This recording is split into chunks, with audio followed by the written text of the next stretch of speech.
नमस्कार दोस्तों, राधे राधे। आप लोग कैसे हैं? मैं आशा करता हूं कि आप लोग अच्छे होंगे, स्वस्थ होंगे, मस्त होंगे, बिल्कुल फिट होंगे। हमारे YouTube चैनल पर फिर से आप सभी का स्वागत है। मैं प्रकाश मौर्य। आज आइए, आज हम लोग लेसन का नाम रखे हैं बेसिक नॉलेज पार्ट 17। अब इस 17 वाले लेसन में क्या समझेंगे, तो हम इसमें मास्फेट के लेकर के कुछ उस पर बातें करेंगे कि बड़ा कंफ्यूजन है, उसको दूर करना है, समझाना है, समझना है, साथ में लेकर के चलना है, मंजिल तक पहुंचना है। उसी विषय पर आज हम लोग चर्चाएं करेंगे, बात करेंगे, उसको समझेंगे।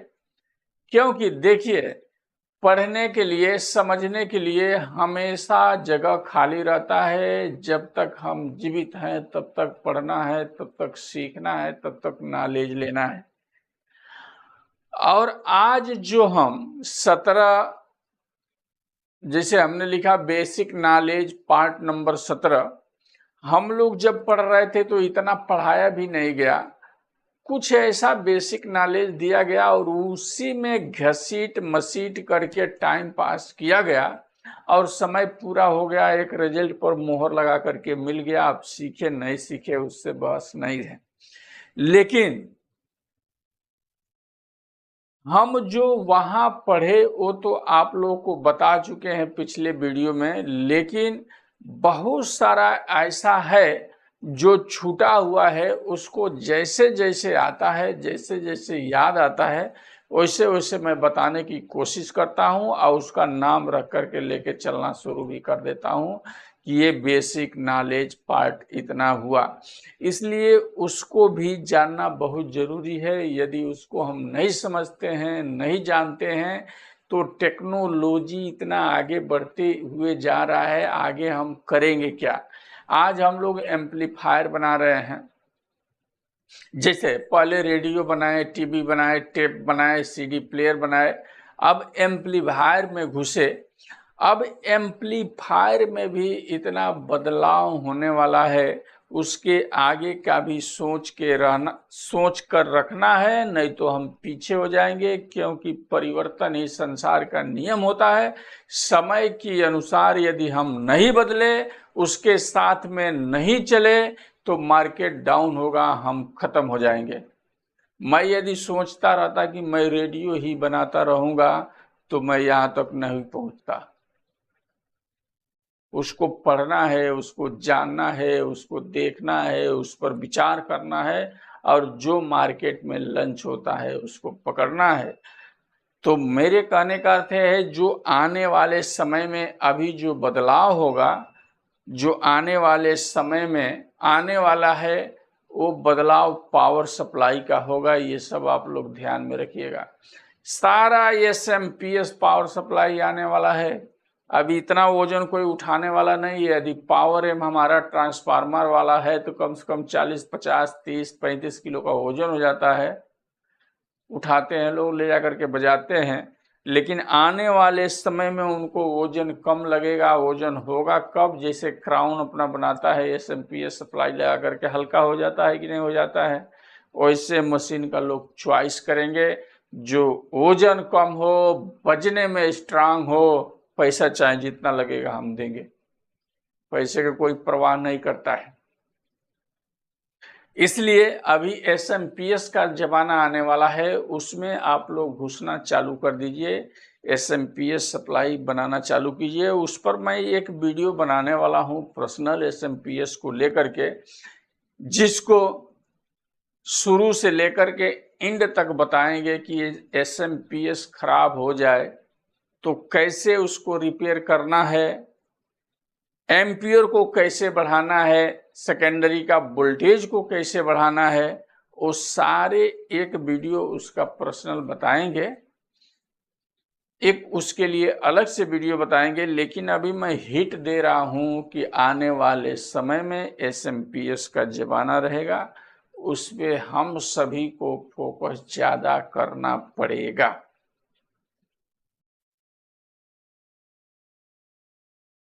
क्योंकि सोच ही, जब हम सोचते हैं, सपना सजाते हैं, बनाते हैं, उस पर कार्य करते हैं, तभी हम अपने मंजिल तक पहुंचते हैं। निर्णय लेने में यदि संकोच करेंगे, उस पर कार्य करने से संकोच करेंगे, तो हमारे सफलता में रुकावट आना चालू हो जाएगी। इसलिए सफल होना है तो सपना बनाना शुरू करना है, उस पर वर्क भी करना शुरू करना है, एक लीडर की तरह काम करना है। देखिए, कोई भी काम हल्का नहीं होता है और कोई भी काम खराब नहीं होता है।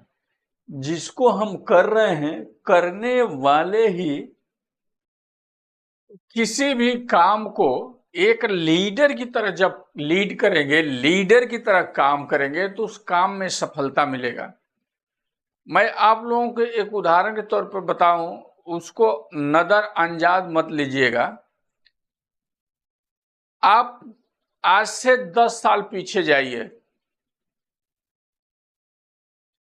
10 साल पहले बीजेपी का नाम कोई जानता था? इतना प्रचलित था? जरा गौर कीजिएगा हमारे बातों पर। नहीं था।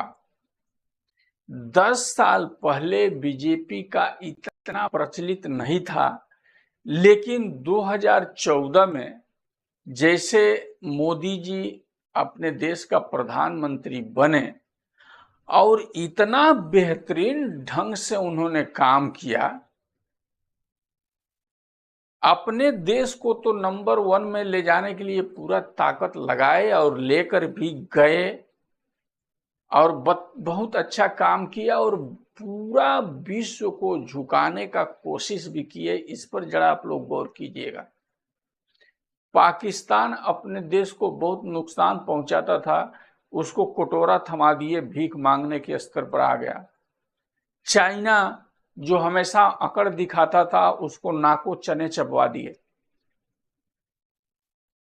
वो आदमी जब आए तो दिन रात मेहनत किए, हमेशा एक लीडर की तरह लीड करते रहे। देश किसके लिए? देश को नंबर 1 में ले जाने के लिए। और हम लोग अपने लिए मेहनत नहीं कर सकते हैं तो क्या कर पाएंगे, आप बताइए। उन्होंने इस देश को नंबर 1 पर ले जाने के लिए आज भी दिन रात मेहनत करते हैं और लगातार लगे रहते हैं। न सर्दी होता है, न जुकाम होता है, हमेशा लगे रहते हैं तो लगे रहते हैं। उनका कभी आप लोग भाषण सुने हैं? कभी भाषण हिचक कर नहीं देते हैं, कभी झुक कर नहीं देते हैं, कभी सिकुड़ कर नहीं देते हैं। हमेशा टाइट रहते हैं और खुल्लम खुल भाषण देते हैं और एकदम परफेक्ट देते हैं, लगे रहते हैं एक लीडर की तरह। क्यों? नंबर 1 में हमको देश को लेकर के जाना है, तो जाना है इसलिए पूरा विश्व को अपने अंदर करने का वो क्षमता बना लिए हैं, ताकत बना लिए हैं। बड़े बड़े देश इनके से आकर के मीटिंग करता है। क्यों?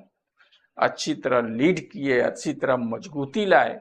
इसलिए अपने अंदर उस मजबूती को लाना है। हमेशा पढ़ना है, हमेशा सीखना है, चलते रहना है, रुकना नहीं है। जैसे रुके वैसे काम गड़बड़ होगा, रुकना नहीं है कभी। हमारे पास एक कमेंट आया था कि सर जी जायफर एम्पलीफायर के बारे में बताइए। जायफर लैब करके एम्पलीफायर आता है। हमने उस मशीन को कई बार खोला है, रिपेयर भी किया है। उसमें उन लोगों को चोरमदारी ये है कि वो अपना नंबर घिस देते हैं। जो IGBT लगा है उसका नंबर घिसे हुए हैं, IGBT ड्राइवर है उसका नंबर घिसे हुए हैं, ऑडियो IC का नंबर घिसे हैं। सब नंबर उन्होंने मिटा करके रखा हुआ है। और हमारे पास कमेंट आता है कि जायफर एम्पली या जायफर लैब का जानकारी दीजिए। अच्छा बताइए, उसमें मैं क्या जानकारी दूं? सारा नंबर ही मिटा करके रखा है, तो क्या बताऊंगा मैं। यदि मेरे पास आया कोई नंबर डाल के मैं आड़ा टड़ा चालू भी कर दिया, लेकिन वो आपको मैं बताऊंगा तो हजम होगा का, मानने के लिए तैयार होंगे का?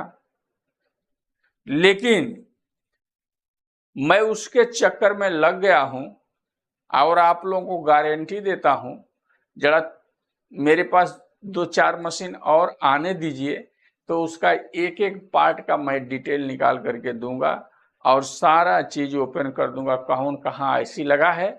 उसमें से 2-4 आईसी को हमको तो मालूमात हो भी गया कि किस नंबर का है, लेकिन मैं अभी आप लोगों के साथ में ओपनली बात करना नहीं चाहता हूं। जरा और मेरे को वहां समझने दीजिए, पूरा उसका डिटेल निकाल लेने दीजिए, फिर आप सभी को उसका पूरा भंडा खोल कर दूंगा। आप लोग अपने क्षेत्र में उसको रिपेयर कर सकते हैं, और क्या पार्ट लगा है, नहीं मिल रहा है तो उसके जगह पर क्या डालना है, ये भी मैं गारंटी देता हूं कि आप सभी को बताऊंगा।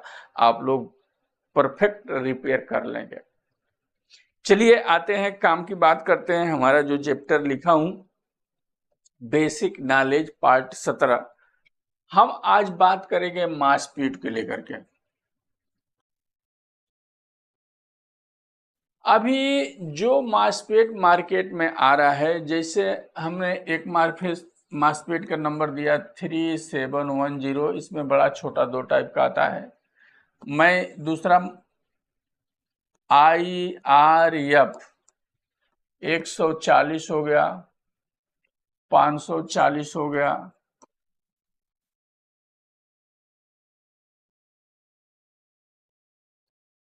55 एंड 10 हो गया,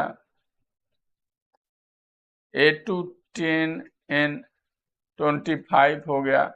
बहुत सारे मार्केट में मासपेट आए हुए हैं, बहुत सारा आप लोग देखे हैं, बहुत सारा देखने को मिलता है।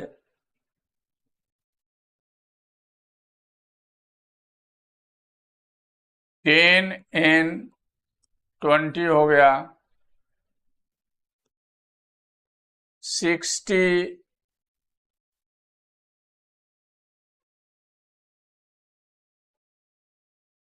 And 60, 75 and 20।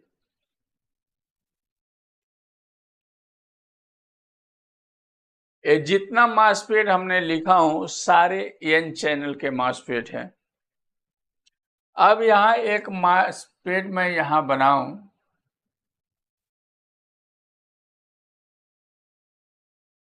समझने के लिए आप सभी को। 3710 समझिए हमने लिख दिया। इसका गेट कौन होगा, ये हो गया। ड्रेन कौन हो गया, ये हो गया। सोर्स कौन हो गया, ये हो गया। अब जितने मासपेट हैं, सबका तो यही है, गेट ड्रेन सोर्स, यही हम लोग जानते हुए आ रहे हैं।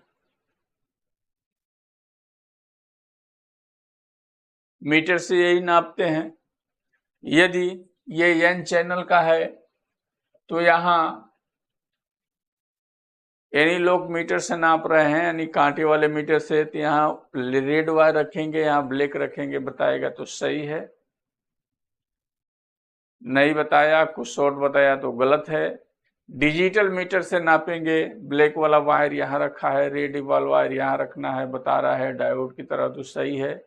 बाकी कुछ अल्टर बता रहा है तो खराब है। यही समझ करके, यही जान करके सारे टेक्नीशियन रिपेयर करते हैं। इसी तरह चल रहा है। लेकिन आप लोग ध्यान दिए होंगे, नहीं ध्यान दिया होंगे तो मैं आज ध्यान दिलाता हूं।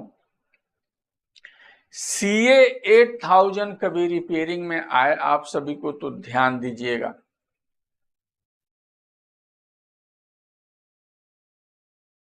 वहां क्या उसका स्टेपर बिगड़ जाए, नहीं तो आउटपुट के ट्रांजिस्टर के वोल्टेज खराब हो जाए, बढ़ जाए, उसको कैसे रिपेयर करेंगे? वहां वो फॉल्ट आता है, बहुत मायने रखता है। लेकिन उसमें मासपेट लगता क्या है, उसको मैं बताने का कोशिश करूंगा, क्योंकि ये वीडियो बनाने का रीजन ये है कि आप लोगों को मालूम गिर जाए एक एक पार्ट के बारे में कि कैसे रहता है, कैसे चेक करते हैं, कहीं ऐसा पार्ट लग करके आए तो हम कंफ्यूज नहीं हो, उसको सही सलामत हम पकड़ लें और समझ जाएं कि क्या है, कैसे काम करता है, क्या इसके पिनों का नाम है। मेरे वीडियो बनाने का ये अर्थ है, जाइफर ऑडियो की तरह, जाइफर लैब की तरह हमको नंबर बिताने का आदत नहीं है। मैं सबको बताने की कोशिश करता हूँ, नंबर मिटाने वाले कोई बहादुर नहीं होते हैं। और उनका एम्पलीफायर जो खरीद रहे हैं, हमारे हिसाब से मैं बोलूं तो जाने दीजिए, खराब लगेगा, नहीं बोलना चाहता हूं, जो मार्केट में बने नहीं,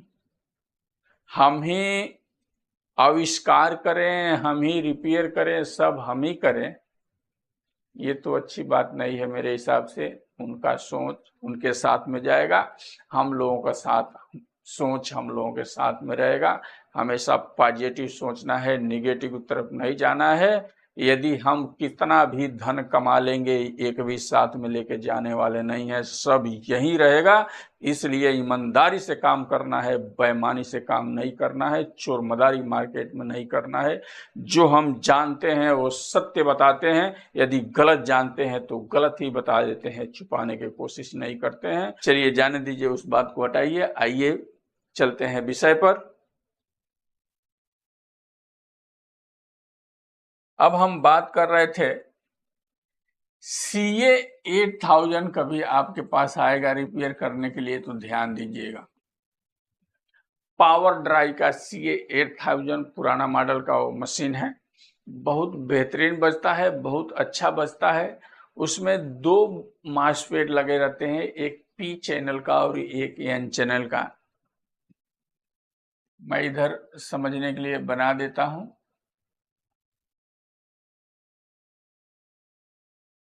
चलिए, एक मासफेट मेरा हो गया। ये मैं लिख दूं J162।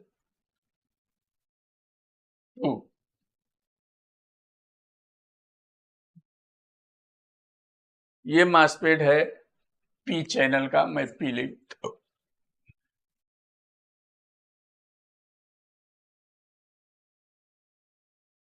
ये K बना दिया, 3 पिन इसमें मैं निकाल दिया, जिसका नंबर मैं दे दिया K1058। ये मासफेट हो गया N चैनल का। यही मासफेट उसमें लग करके आता है। यदि आपका वोल्टेज कलेक्टर का बढ़ जाए तो यही सेक्शन में चेक करेंगे, इस मासफेट के आजू बाजू में क्या लगा है, क्लियर हो जाता है। स्टेपर काम नहीं करता है, इसको बदली करेंगे, चाहे इसके पैरेलल में जो पार्ट लगे रहते हैं उसको चेक करेंगे, क्लियर हो जाता है। अब इसमें होता क्या है, जैसे आपने यहां देखा गेट, तो ये पिन हमारा गेट हो गया, और बीच वाला पिन सारे मासपेट का क्या होते हैं, ड्रेन होते हैं, लेकिन यहां क्या हो गया, सोर्स हो गया। और ड्रेन कौन हो गया, ये राइट वाला। इसी तरह इसमें भी ये गेट हो गया, ये सोर्स हो जा रहा है, और ये हमारा ड्रेन हो जा रहा है। इस दोनों मासपेट का ये खासियत है इन लोगों को मुताबिक। तो मैं बेसिक में ये सब बताने का कोशिश करता हूं कि आपके तरफ लग के कभी आए तो कंफ्यूज न होकर के दूसरा डाल करके उस सेट को अल्टर नहीं करना है, क्योंकि वो चालू नहीं होगा। अब समझिए, इसका ये गेट है और ड्रेन है, सोर्स है, इसका तो सोर्स इधर आ गया, तो ये काम कैसे करेगा। यदि इसके बारे में आप जानते हैं तो इसको भी लगा करके इस पिन को बदली करके आप चालू कर सकते हैं। और इसका नॉलेज नहीं है तो पिन को बदली नहीं करेंगे तो कैसे सेट चालू हो गया, वो तो वोल्टेज कम ज्यादा अप डाउन कुछ ना कुछ फर्क दिखाता ही रहेगा, और सेट बनने के लिए तैयार नहीं होगा। और ये मासपेट मार्केट में इस समय गड़बड़ भी आ रहे हैं।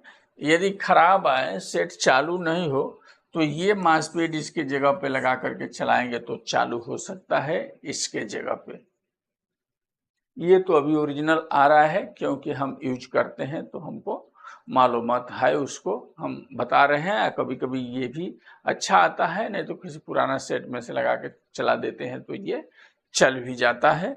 बल्कि ये नया डाल करके भी लोग बहुत परेशान होते हैं, सिस्टम चलने के लिए तैयार नहीं होता है, काम नहीं करता है। इसलिए मैं ये सारी चीजें आप लोगों के बीच में रखता हूं। नए लोगों को तो बेनिफिट है, जूने लोगों का भी बेनिफिट है। मैं बोलता हूं बेसिक नॉलेज लिख दिया तो ये मत समझिए केवल नए लोगों के लिए है, हर टेक्नीशियन के लिए फायदेमंद चीज है। यदि वो देखते हैं तो उनका बहुत नॉलेज बढ़ेगा, वो बहुत स्पीड में काम करेंगे, रिपेयरिंग उनका रुकेगा नहीं, करते जाएंगे, बढ़ते जाएंगे। लेकिन देखना सबको है, समझना सबको है। कभी अपने अंदर ये भावना नहीं लाना है कि हम सब जान गए, हम सब कर सकते हैं। ये जिस दिन भावना आता है उसी दिन से उल्टी गिनती चालू हो जाता है। सीखने की इच्छा हमेशा रखना है, सीखते रहना है, चलते रहना है, बढ़ते रहना है। मैं आप लोगों को हर वीडियो में ये बात बोलता हूं, क्योंकि आज भी मैं सीख रहा हूं, अपने आप को मैं अंडे में समझता हूं। आगे आगे नया नया टेक्नोलॉजी आ रहा है, जो पीछे हम किए वो तो बंद हो गया, उसको हम पकड़ के चले तो हम तो भूखे मर जाएंगे। लेकिन उसको पकड़ के नहीं चले, हमने समय के अनुसार बदल दिया अपने आप को। मानुष बली न होत है, समय होत बलवान। समय के अनुसार अपने आप को उसमें ढाल लेना है, चल पड़ना है उस लाइन से। रास्ते में तो मुसीबत आएगी, कांटे आएंगे, पत्थर आएंगे, समुंदर आएंगे, तालाब आएंगे, नदियां आएंगी, लेकिन उससे तैरना सीखना है, उसको पार करना है। अब बढ़ते जाना है, सीखते जाना है, एक दिन मंजिल मिलेगी और बहुत ऊंचाई तक हम सब जाएंगे। और आप लोग हमारे साथ में जुड़े हैं तो हम लोग मिलकर करेंगे, अब कुछ अच्छा करेंगे। तो इस वीडियो में इतना ही, फिर अगले वीडियो में कुछ और लेकर के मिलेंगे। तब तक के लिए नमस्कार, धन्यवाद, राधे राधे। आप लोग अपना बहुत बहुत ख्याल रखें। जय हिंद।